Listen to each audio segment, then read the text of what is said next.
Wearing just sweats and sneakers, this pizza delivery guy is trudging back to his car after making a delivery. A police officer has a question for him. You delivering a pizza, bro?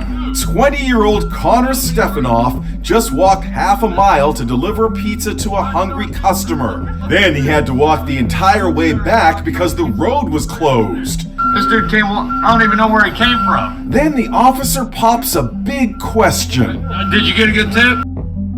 How much was their order? $40. $40 and a $2 tip. Yep, that's a 5% tip.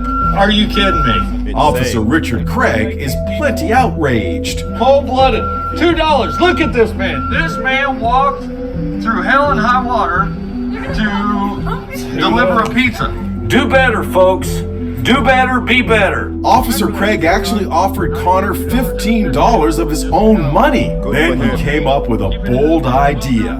Start a GoFundMe drive. It's working. Donations are pouring in. More than $11,000. Wow. A far cry from that original tight-fisted 5% tip. Yes, sir. It's now a 27,500% tip. Wow. Holy cow.